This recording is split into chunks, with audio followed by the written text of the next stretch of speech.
Good morning students. आज हम geography में +1 में जो हमारा टॉपिक चल रहा था हिमालय पर, हिमालय में देखा जाए तो लगभग हमने कंप्लीट कर दिया था। तो हिमालय के बाद में देखा जाए तो हमने किया था गंगा और ब्रह्मपुत्र का मैदान। ठीक है, अब गंगा और ब्रह्मपुत्र का मैदान है, उसमें हमने मैदान की कुछ विशेषताएं थी उनके बारे में किया था। तो आज हम करेंगे बाबर, तराई, बाबर, तराई, खादर और बांगर।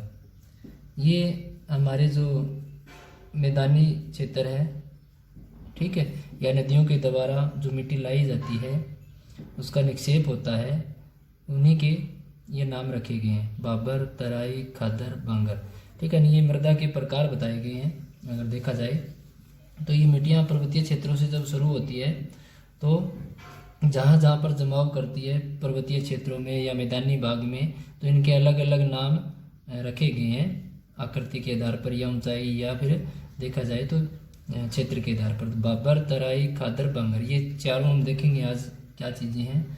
तो सबसे पहले हमें एक डायग्राम बनाना पड़ेगा यहाँ पर पर्वतीय क्षेत्र का,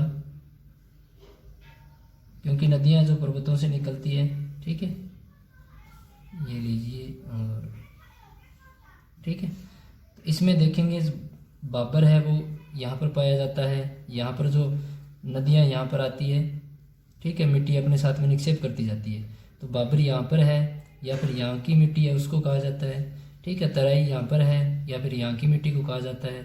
तो अलग अलग इनके नाम रखे गए हैं। और अगर देखा जाए तो सबसे पहले आपका आएगा यहाँ बाबर। बाबर पर्वतीय क्षेत्रों से जब नदियाँ निकलती है तो अपने साथ में क्या लेकर आती है? कंकड़ पत्थर लेकर आती है। तो इन क्षेत्रों में क्या होता है? जमाव होता है। ठीक है, यहाँ से नदियाँ निकली और अपने साथ में क्या लेकर आई? कंकड़ पत्थर लेकर आई।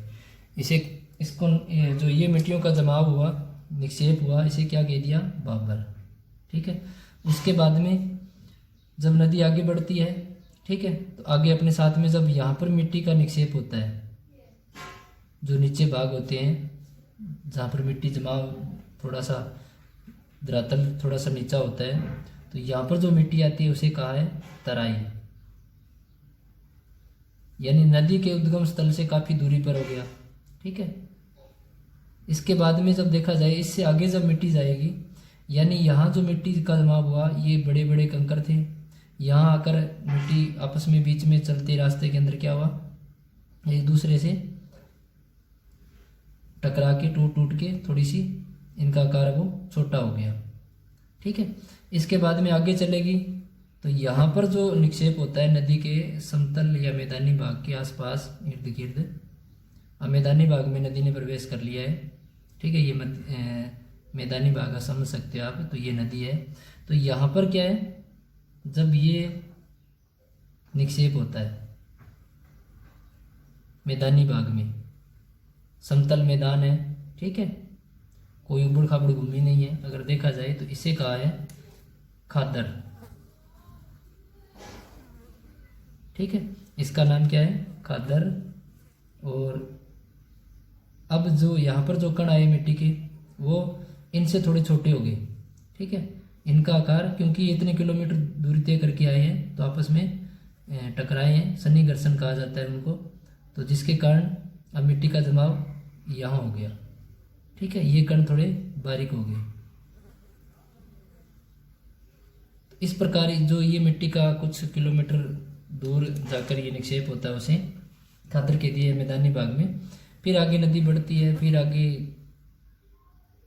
ठीक है, जो आगे जमाव होता है इससे अब दूर नदी का जो किनारा है, यहाँ पर तो क्या है आसपास नज़दीक में तो खादर होगी, उससे दूर जो नदी कई बार क्या होती है, अधिक पानी आता है बरसात के मौसम में, तो नदी अपने काफ़ी दूर क्षेत्र में जाकर निक्षेप करती है।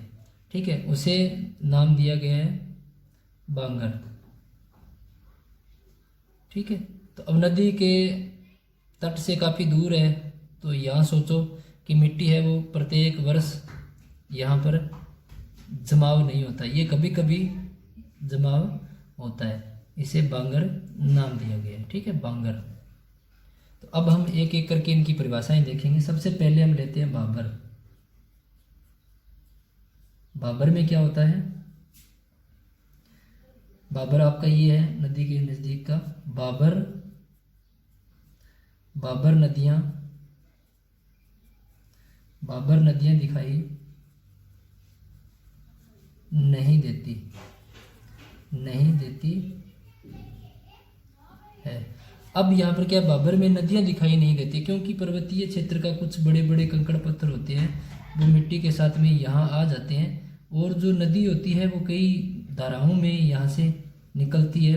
तो जो बड़े बड़े कंकड़ होते हैं उनके नीचे से पानी है वो रिसकता जाता है, तो पानी कम दिखाई देता है, यानी बाबर में नदियाँ दिखाई नहीं देती। अब मैं शॉर्टकट में लिख रहा हूँ, थोड़ा सा इनको सही तरीके से लिख लेना।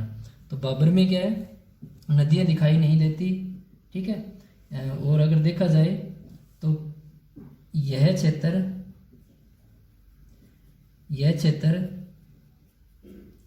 कृषि योग्य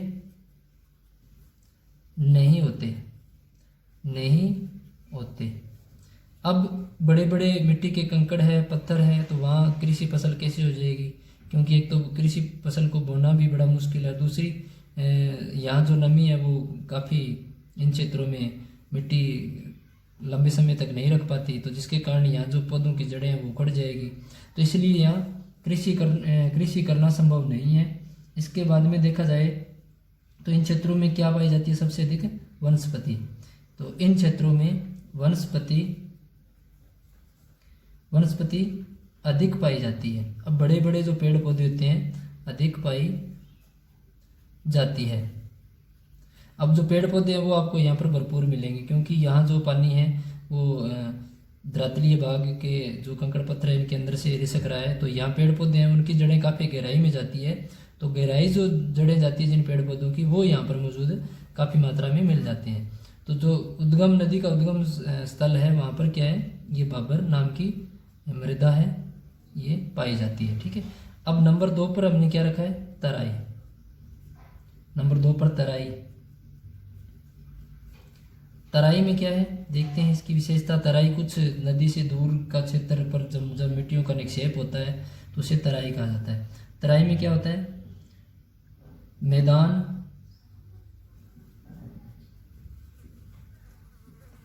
मैदानी भाग होता है। ठीक है, और मैदानी भाग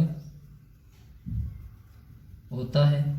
अब मैदान पूरा समतल नहीं होता, उबड़ खाबड़ मैदान होता है, कहीं मैदान आ गया कहीं खड्डे आ गए, तो इस प्रकार जो पाया जाता है उसे मैदान कहा दिया है। तो मैदानी भाग या मैदान भाग होता है। ठीक है, और अगर देखा जाए तो दलदली भाग भी तराई होता है। ठीक है, और यहाँ पर क्या होता है? पुण्य नदियाँ हैं वो प्रकट होती है। अब नदियाँ यहाँ तराई क्षेत्र में नदियाँ दिखाई देना शुरू हो जाती है, क्योंकि यहाँ जो बड़े बड़े कंकड़ पत्थर थे वो रास्ते में आए, शनि घर्षण हुआ, आपस में टकराए और टूट के थोड़े छोटे हो गए। तो यहाँ पर नदियाँ वो जो जमाव हुआ है उसके ऊपर से बह रही है, दिखाई देनी शुरू होगी। तो ये लगभग अगर देखा जाए तो मैदानी भाग होता है। दलदली भाग भी होता है क्योंकि दलदल ज़्यादा होती है यहाँ पर। और उसके बाद में देखा जाए तो नदियाँ हैं वो पुनः यहाँ पर हमें दिखाई देना प्रारंभ हो जाती है, तो इसे तराई कहा जाता है। नंबर 3 पर क्या है? खादर। अब खादर में क्या है? खादर में देखो कि खादर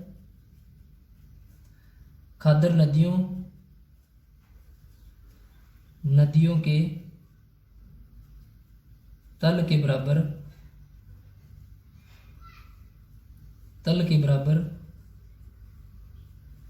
स्थित होते हैं। ये अगर देखा जाए तो नदियों का जो तल होता है, मान लीजिए ये नदी है और इसका जो ये तली है इसके बराबर होते हैं। ठीक है, इनकी जो ऊंचाई होती है वो नदियों से काफ़ी नज़दीक में ही होती है, ऊंचाई अधिक नहीं होती इन मैदानों की। नदी का जो तल होता है, जो अपना तली होती है, उसके बिल्कुल ये समतल होते हैं। और उसके बाद में देखा जाए तल के बराबर होते हैं, प्रतिवर्ष बाढ़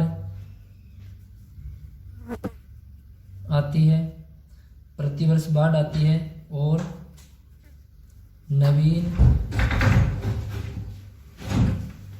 जलोढ़ मृदा पाई जाती है। अब इनकी खादर की विशेषता क्या है? नदियाँ होती है, उनका तल होता है ना, उनके बराबर ये मैदान होते हैं। तो यहाँ पर क्या है, बाढ़ आती रहती है। बाढ़ यानी पानी टूटकर इन क्षेत्रों में फैल जाता है। पानी फैलता है तो क्या है, यहाँ पर जो पानी के साथ में जो मिट्टी है वो जमाव होता रहता है। ठीक है, तो जमाव होता है तो प्रतिवर्ष कब? जब मौसम हमारा मानसूनी बरसाती मौसम होता है तो पानी आएगा तो वहाँ मिट्टी लेकर आएगा साथ में और जमाव होता रहेगा। ठीक है, तो ये नवीन जलोढ़, इसे नवीन जलोढ़ भी कहा जाता है, पाई जाती है। ठीक है, यह रबी फसल के लिए, एक होता है खरीफ, एक होता है रबी, एक होता है जायद। तो ये जो जायद होता है वो बीच का मौसम होता है। ये रबी और खरीफ में देखा जाए तो रबी फसल के लिए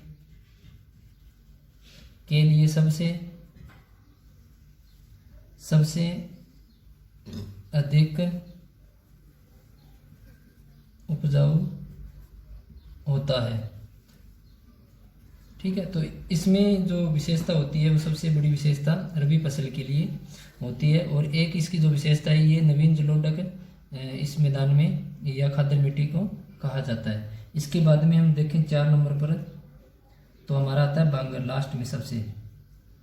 बांगर क्या होता है?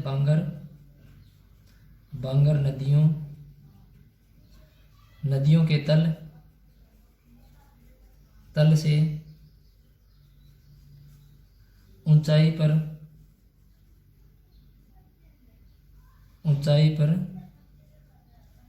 होते हैं। ठीक है, अब आपको यहाँ समझना है कि यहाँ जो ये था, यहाँ पर नदियों का पानी बिखर रहा था, प्रतिवर्ष यहाँ आता है क्योंकि ये नदियों के तल के बराबर होते हैं। अब क्या है, ये जो मैदान है, ये नदी है, तो इससे ऊंचाई पर होते हैं, काफ़ी इनकी ऊंचाई अधिक होती है। ऊंचाई क्यों होती है? क्योंकि आप देख लीजिए, जहाँ पर नदी का पानी जाता है वहाँ जो मिट्टी का कटाव होता रहता है, नदी अपने तल के समतल कटाव करती रहती है। परंतु जब मिट्टी आगे देखोगे आप, जहाँ पर पानी काफ़ी मुश्किल से पहुँच पाता है, तो वहाँ मिट्टी का एक ढेर सा लग जाता है। और वहाँ पानी है वो कभी कभी 2 साल 3 साल या अधिक पानी आता है या अधिक बरसात होती है, या उन क्षेत्रों में फिर मिट्टी है वो काफ़ी समय के बाद में बिछाव होता है। तो इनकी थोड़ी सी ऊंचाई ज़्यादा होती है, जिसके कारण प्रतिवर्ष यहाँ मिट्टी का बिछाव नहीं होता। तो ये नदी से काफ़ी दूर पर होते हैं, यानी दूरी पर होते हैं, जिसके कारण इनकी ऊंचाई भी बढ़ जाती है और इनमें मिट्टी का ऊंचाई पर होते हैं। ठीक है,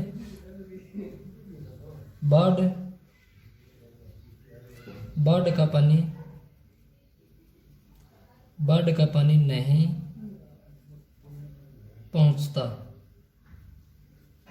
प्रतिवर्ष यहाँ बाढ़ का पानी वो नहीं पहुंच पाता। इसके बाद में देखा जाए पहुंचता। ठीक है, यह प्राचीन